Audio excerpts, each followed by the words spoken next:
नमस्कार, मेरा नाम है ललित और आप देखना शुरू कर चुके हैं लीगल क्लिनिक। आज हम शुरू करने वाले हैं एक नई वीडियो सीरीज़ जिसमें हम बताएंगे आपको इंडियन पेनल कोड के बारे में। जी हाँ, आईपीसी, भारतीय दंड संहिता के बारे में। तो चलिए शुरू करते हैं। तो दोस्तों, सबसे पहला टॉपिक जो हम आईपीसी में कवर करेंगे वो कवर करेंगे क्राइम। इस टॉपिक में हम समझेंगे कि क्राइम की डेफिनेशन क्या होती है, इसके एलिमेंट्स क्या होते हैं और क्राइम होने के लिए किसी कार्य को कौन कौन सी स्टेजेस से गुजरना पड़ता है। वैसे तो बहुत सारी डेफिनेशन अलग अलग देशों के पेनल कोड्स में मिलती हैं, बट क्राइम को जनरली जब आप डिफाइन करते हैं तो क्राइम को बोला जाता है कि वो कार्य जो लॉ के द्वारा मना किया गया हो, जो लॉ के द्वारा फॉरबिडन हो। Any unlawful act or an act which is punishable by law as forbidden by statute or injurious to the public welfare। वो कार्य जो लॉ ने मना कर रखा है, लॉ के द्वारा गैर कानूनी है, और वो कार्य जो पब्लिक वेलफेयर को नुकसान पहुंचा सकता है, वो क्राइम कहलाता है। ये बड़ी ही वाइड डेफिनेशन है और क्राइम को लेके आज के सिनेरियो में सब कुछ कवर नहीं करती। एक और डेफिनेशन जो दी जाती है वो दी जाती है anything which is injurious to public welfare is crime. वो कुछ भी कार्य जो पब्लिक वेलफेयर को नुकसान पहुंचा सकता है, पब्लिक वेलफेयर को वायलेट करता है, वो क्राइम कहलाता है। जैसे अगर आप कोई कंटेमिनेटेड, कोई दूषित खाना सर्व करते हैं या दूषित खाना बेचते हैं तो वो क्राइम है। यदि आप किसी महिला के साथ या किसी बच्चे के साथ कोई दुर्व्यवहार करते हैं तो वो एक क्राइम है। और यदि आप कोई मिसलीडिंग एडवर्टीजमेंट भी पब्लिश करते हैं, जैसे सपोज कीजिए आपने लिख दिया कि कोरोना का इलाज सिर्फ 4 घंटे में, सब जानते हैं कि ऐसा संभव नहीं है, इसीलिए ये एक मिसलीडिंग एडवर्टीजमेंट कहलाएगा और ये क्रिमिनल ऑफेंस है। जब हम डेफिनेशंस की बात करते हैं तो 2 डेफिनेशंस बहुत ही पॉपुलर हैं, पहली ब्लैकस्टोन और दूसरी स्टीफेंस। तो जाइए जानते हैं कि ब्लैकस्टोन ने क्या कहा था। ब्लैकस्टोन ने कहा था violation of public rights and duties due to whole community due to its social aggregate capacity. वो कार्य जो किसी पब्लिक राइट्स और ड्यूटीज को किसी कम्युनिटी में वायलेट करता है वो एक क्राइम है। Crime is an act done in the violation of public rights and duties. यहाँ पे 2 चीजें देखनी है, इन्होंने 2 वर्ड्स का यूज किया, पब्लिक राइट्स एंड ड्यूटीज। इन दोनों चीजों को ब्लैकस्टोन ने कवर किया। स्टीफेंस जो ब्लैकस्टोन के ही एडिटर थे, उन्होंने ब्लैकस्टोन की डेफिनेशन में एक छोटा सा चेंज किया, एक माइनर मॉडिफिकेशन किया और उन्होंने क्राइम को डिफाइन किया। A crime is violation of right considered in reference to the evil tendency of such violation. वो दुर्भावना के साथ किया गया कार्य जो कि किसी के राइट को वायलेट करता है वो क्राइम है। इन्होंने कहा कि crime is an act done in violation of public right only. इन्होंने ड्यूटी शब्द को वहां से हटा दिया and he said that all breaches are not crime. इन्होंने कहा कि सारे ब्रीचेस क्रिमिनल ऑफेंस नहीं होते हैं। तो इसको उदाहरण के साथ अगर समझें तो हम बोलेंगे कि कल्पना कीजिए एक शुगर मिल है या एक फ्लावर मिल है जहां बहुत सारे कर्मचारी काम करते हैं और जो कि कुछ डायरेक्टर्स एक कंपनी के थ्रू चलाते हैं। उस डायरेक्टर्स के कुछ गलत बिजनेस डिसीजंस की वजह से उस कंपनी को बहुत लॉस होता है और वो फ्लावर मिल या शुगर मिल बंद हो जाती है। और इस कारण से क्या होता है कि वो बहुत से लोग जो उसमें काम करते थे वो अनएम्प्लॉयड हो जाते हैं। और दूसरा, जो प्रोडक्शन शुगर मिल या फ्लावर मिल से निकल रहा था, आटा या चीनी जो भी वो प्रोड्यूस कर रहे थे, वो प्रोडक्शन रुक जाता है और एक एसेंशियल कमोडिटी एक सोसाइटी को नहीं मिल पाता। तो क्या डायरेक्टर्स किसी क्रिमिनल एक्शन के लिए लायबल हैं? जवाब है नहीं। समझते हैं दूसरे एग्जाम्पल से। एक बहुत ही वेल नोन स्विमर है जो कि एक नदी के किनारे खड़ा है। वो देख रहा है कि नदी में एक बच्चा डूब रहा है और वो उसकी कोई मदद नहीं करता। ये एक्ट बिल्कुल ही इनह्यूमन माना जाएगा, उसमें कोई भी मानवीय व्यवहार नहीं किया। पर क्या ये एक क्रिमिनल ऑफेंस है? तो जवाब है नहीं, ये क्रिमिनल ऑफेंस नहीं है। तो देखिए, दो चीजें हमने अभी तक समझी। एक एक्ट जो लॉ के हिसाब से परमिसेबल नहीं है वो क्राइम माना जाएगा। दूसरा, अगर आपकी कोई राइट्स एंड ड्यूटीज हैं सोसाइटी के अंदर और आप किसी के राइट्स या ड्यूटीज को वायलेट करते हैं तो वो क्राइम माना जाएगा। अलग अलग कंट्रीज में अलग अलग पैनल कोड्स आते हैं और कुछ एक कार्य ऐसे होते हैं जो कि इमोरल होते हैं, अमानवीय होते हैं, किसी भी आधार पर उन्हें मानवीय नहीं कहा जा सकता, लेकिन वो क्रिमिनल नहीं होते हैं। और कुछ एक ऐसे एक्ट होते हैं जो कि बहुत ही अमानवीय होते हैं और क्रिमिनल कैटेगरी में काउंट किया जाता है। जैसे कोई किसी देश के साथ कोई नागरिक गद्दारी करता है तो ये हर देश में एक क्रिमिनल ऑफेंस माना जाएगा, किंतु ये बिल्कुल भी इमोरल, बिल्कुल भी अमानवीय व्यवहार नहीं है। सेकंड, जैसा हमने समझा कि एक व्यक्ति के आगे एक बच्चा डूब रहा है और वो व्यक्ति एक अच्छा स्विमर होने के बावजूद उसकी कोई मदद नहीं करता है, फिर भी ये क्रिमिनल ऑफेंस नहीं है, किंतु ये बहुत ही अमानवीय व्यवहार है। चलिए अब समझते हैं क्राइम की स्टेजेस के बारे में। स्टेजेस मतलब क्राइम करने के लिए किन किन स्टेजेस से एक एक्ट को गुजरना होता है, वो कार्य किन किन स्टेजेस से गुजरता है, वो कार्य क्राइम कब कहलाता है। तो पहली स्टेज है मोटिव, उद्देश्य। सेकंड इज इंटेंशन, इरादा। द थर्ड इज प्रिपरेशन, तैयारी। फोर्थ अटेम्प्ट, प्रयास। And the last is accomplishment, पूर्णता। The first stage of crime is motive.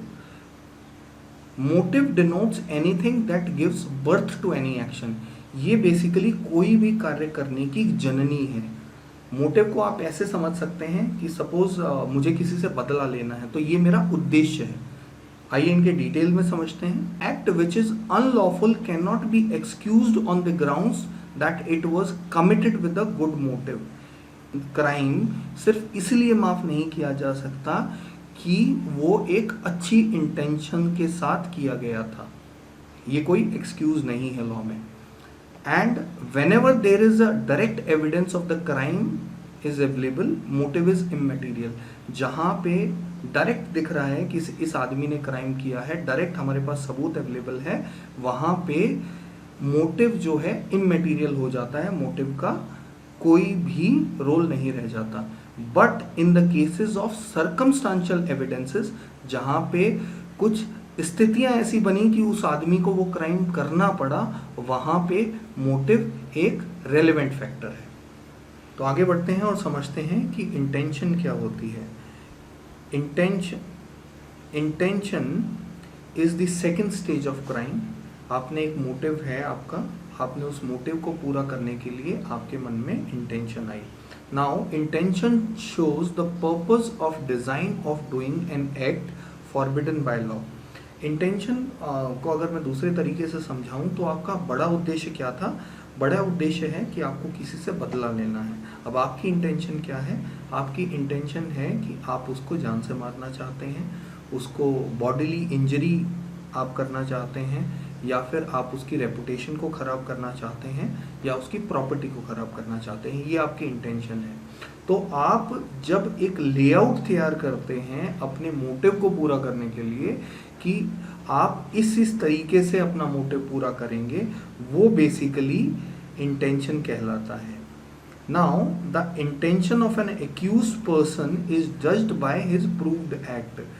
जब वो कार्य कर देता है, वो इंसान काम कर देता है, तब उसकी इंटेंशन प्रूव होती है। Mere intention to commit the crime is not punishable. Suppose करो मेरा मोटिव है कि मुझे किसी से बदला लेना है और मेरी इंटेंशन है कि मैं उसकी प्रॉपर्टी को हानि पहुंचाना चाहता हूं, सिर्फ यहां तक मैंने सोचा है, तो ये पनिशेबल नहीं है। Now moving on to the third stage of crime. Third is preparation. ये बहुत इंपॉर्टेंट है। Arranging means and material to perform the act is called preparation. जब आप एक इंटेंशन के साथ मुझे किसी की प्रॉपर्टी को हानि पहुंचानी है, तो मैं हानि कैसे पहुंचाऊंगा? उसके लिए हो सकता है मैं लाठी का इंतज़ाम करूं, मैं बंदूक का इंतज़ाम करूं, या मैं किसी के घर में आग लगाना चाहता हूं तो उसके तेल के लिए केरोसिन का इंतज़ाम करूं। तो ये अरेंजिंग मीन्स है जब मैं उस काम करने की तैयारी करता हूं। Arranging means and material to perform the act is called preparation. But एक चीज़ आप नोट करिए, सिर्फ प्रिपरेशन करना ही कानून में क्रिमिनल ऑफेंस नहीं है। सिर्फ 5 संभावनाएं ऐसी हैं, सिर्फ 5 सर्कमस्टांसेस ऐसे हैं जब आप प्रिपरेशन करते हैं और वो भी पनिशेबल है। कौन सी हैं आइए समझते हैं। आईपीसी सेक्शन 122 जिसके अंदर आप भारत सरकार के खिलाफ हथियार या एमिनेशंस आर्म्स खरीदते हैं और भारत सरकार के खिलाफ युद्ध की तैयारी करते हैं, वो पनिशेबल है। यहाँ प्रिपरेशन के दौरान ही आप क्रिमिनल ऑफेंस कर रहे हैं। सेम आईपीसी सेक्शन 126, आप जब preparation of committing depredation on territories of power of government of India, जब आप भारत सरकार की टेरिटरी पे लूटपाट का इरादा रखते हैं तो वो उसकी प्रिपरेशन भी कानूनन अपराध है।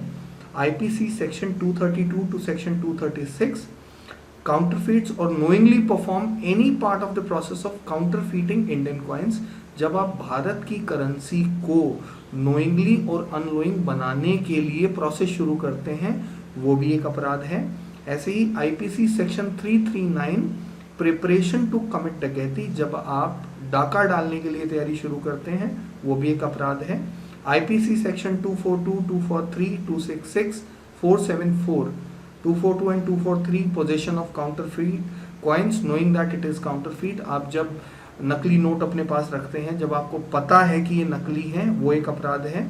266 using and preparation of fake weighing scales, जब आप नापतोल के जो यंत्र होते हैं उनको जानबूझकर गलत बनाते हैं, वो एक अपराध है। 474 possession and preparation of any record knowing that it is forged and intending to use it fraudulently and dishonestly, जब आप कोई ऐसा कागज बनाते हैं जो कि गलत है, फॉर्ज्ड है और आप उसको इस्तेमाल करने की टेंडेंसी रखते हैं, तो वो भी एक अपराध है। ये थी third stage of crime. Now coming at the next one which is attempt. आपका मोटिव तैयार है, आपकी इंटेंशन तैयार है, आपने प्रिपरेशन भी कर ली, अब आप क्या करेंगे?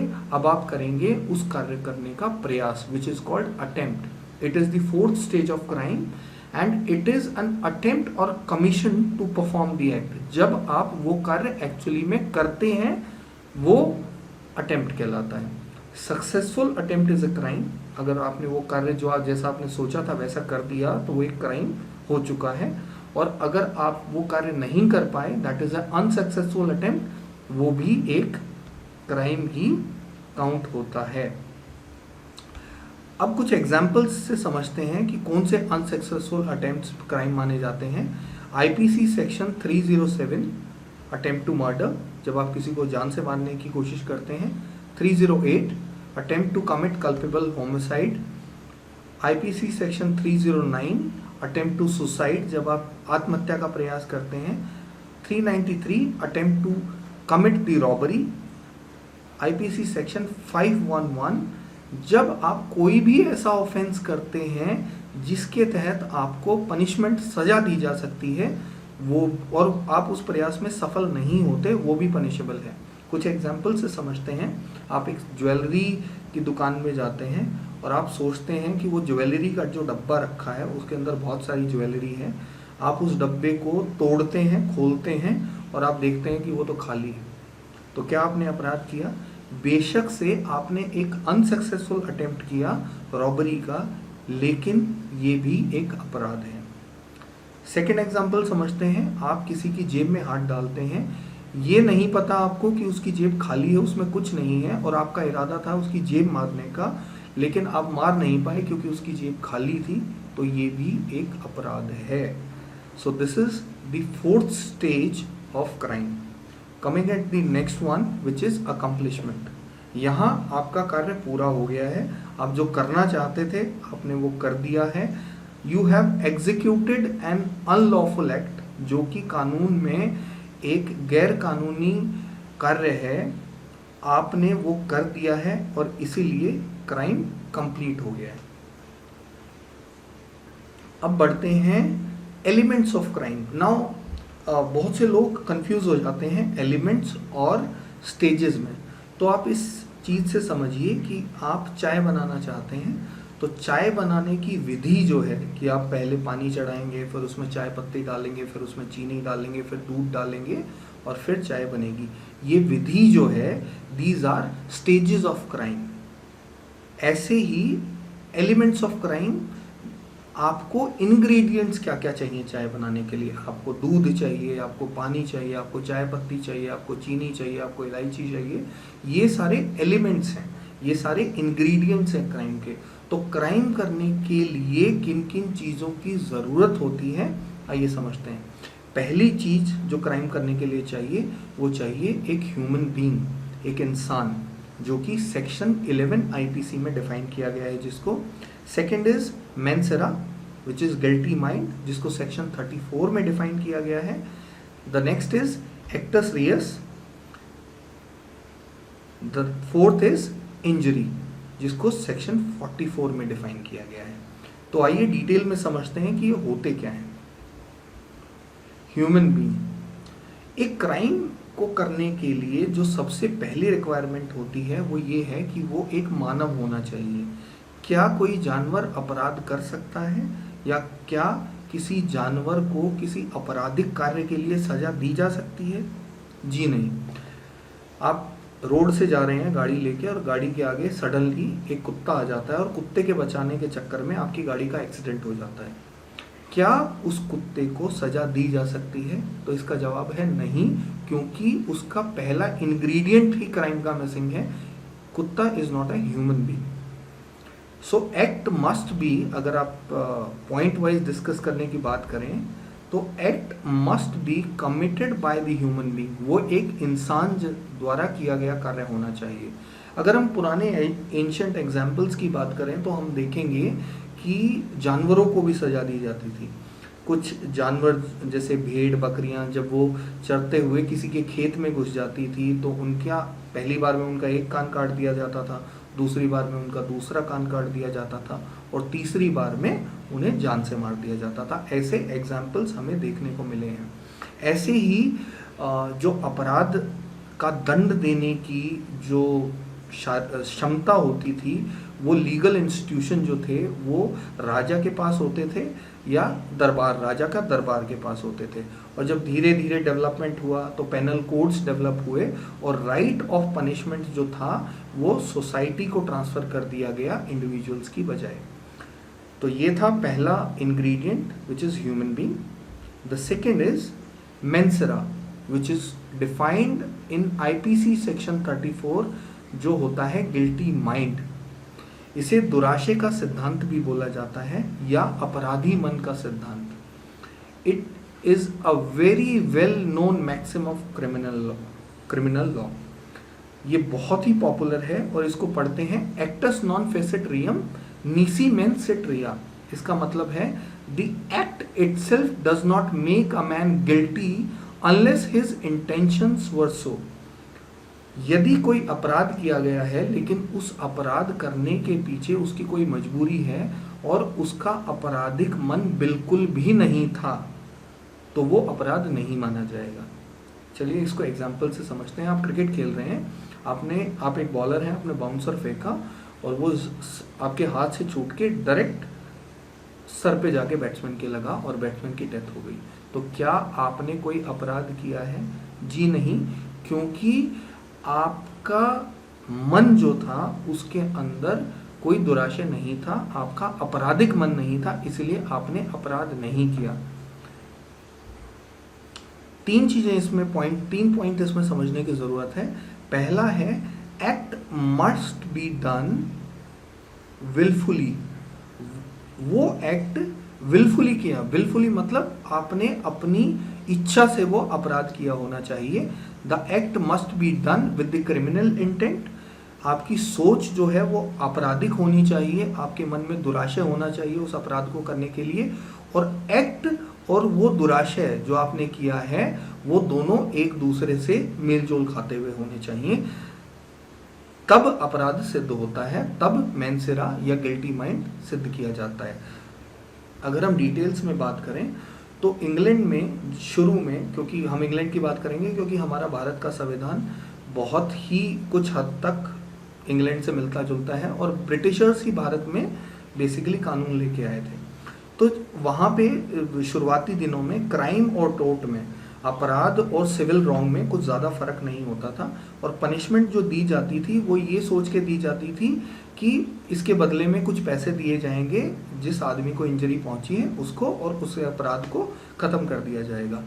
जो अपराध करने का मेंटल एटीट्यूड था, जिस अपराधी का मेंटल एटीट्यूड था कि किस आपराधिक मन से उसने वो अपराध किया है, उसको रेलेवेंट नहीं माना जाता था। लेकिन धीरे धीरे जब क्रिमिनल साइकोलॉजी पे रिसर्च शुरू हुई और अपराधी के मेंटल एलिमेंट को एक बहुत बड़ा फैक्टर माना जाने लगा, तब इंट्रोडक्शन हुआ बॉडीली पनिशमेंट्स का, कि आदमी को जेल में डाला जाए, इतने समय के लिए जेल में डाला जाए और जेल में उनके साथ ये व्यवहार किया जाए, उनको सही रास्ते पे लाने के लिए उनके साथ ये ट्रेनिंग करी जाए, तब शुरू हुआ। गांधी जी का एक बहुत ही पॉपुलर फ्रेज है जिसमें उन्होंने कहा था कि अपराधी से नफरत ना करें, उसके अपराध से नफरत करें। एंड मेंसेरा exactly proves that guilty mind is responsible for any crime to act. अब एक बहुत ही चीज आपको देखने को मिलेगी, इंडियन पेनल कोड 8060 जो हम पढ़ते हैं, जो हम पढ़ रहे हैं, इसके अंदर कहीं भी मेंसेरा नाम का कोई भी शब्द मेंशन नहीं है। इसमें कहीं भी आपराधिक मन का कोई जिक्र नहीं है। इसमें जो जिक्र किया जाता है, वो शब्द जो यूज किए जाते हैं आपराधिक मन की जगह, वो यूज करे जाते हैं voluntarily, knowingly, negligently, accidentally, fraudulently, dishonestly and चलिए बढ़ते हैं नेक्स्ट इंग्रेडिएंट की तरफ, विच इज एक्टस रियास। आप एक ह्यूमन बीइंग हैं, आपका आपराधिक मन भी बन गया, तो क्या आपने क्राइम कर दिया? बिल्कुल नहीं। जब तक आप उस काम को करेंगे नहीं, टिल द टाइम जब तक आप वो गिल्टी एक्ट परफॉर्म नहीं करेंगे, वो आपराधिक कृत्य नहीं करेंगे, वो दुराचार नहीं करेंगे, तब तक अपराध नहीं हुआ है। Human being plus evil intent are not enough to constitute a crime. Second, criminal intent is punishable only when it becomes manifest in some act। criminal intent तभी अपराध के योग्य माना जाता है जबकि वो कार्य किया गया हो, and it represents the physical aspect of the crime। ये उस काम करने के physical aspect की बात करता है। बढ़ते हैं आगे with the last but very important part which is injury। Section 44 में आईपीसी में इंजरी को डिफाइन किया गया है। जब आप एक ह्यूमन बीइंग हैं, आपका दिमाग भी अपराधी हो गया है, आपने अपराध भी कर दिया, लेकिन आपके उस अपराध से क्या किसी व्यक्ति को कोई हानि, कोई क्षति पहुंची है, इसके लिए ज़रूरी है any harm illegally cause to any person in body, mind, property and reputation. उस व्यक्ति को जिस पे अपराध आप करने की सोच रहे थे, उस व्यक्ति को या तो फिजिकली उसकी बॉडी पे कोई चोट लगी हो, या उसके दिमागी कोई नुकसान हुआ हो, उसकी प्रॉपर्टी पे कोई नुकसान हुआ हो, या फिर उसकी रेपुटेशन पे कोई नुकसान हुआ हो। जब तक इन चारों में से कोई नहीं होता, जब तक वो अपराध नहीं किया, अपराध नहीं माना जाता। Injury must be illegally cause to another human being, और वो इंजरी जो आपने की है वो इलीगली होनी चाहिए, वो there are exception where crime is said to be constituted with एक्टस रिया।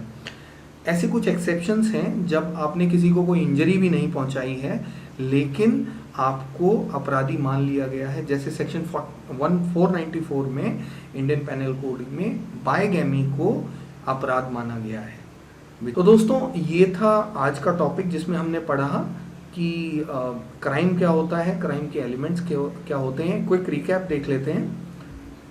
आज हमने देखा कि क्राइम की डेफिनेशंस क्या क्या हैं, ब्लैकस्टोन और स्टीफेंस ने क्या डेफिनेशन दी, मोरल और क्रिमिनल नेचर का क्राइम के साथ क्या संबंध है, क्राइम की क्या क्या स्टेजेस हैं, motive, intention, preparation, attempt and accomplishment, और प्रिपरेशन में किन किन एक्सेप्शंस में प्रिपरेशंस को भी अपराध माना गया है, and elements of crime, crime करने के लिए इंग्रेडिएंट्स क्या क्या होने चाहिए, ह्यूमन बीइंग, मेंस रे, रेक्टस रियस एंड इंजरी।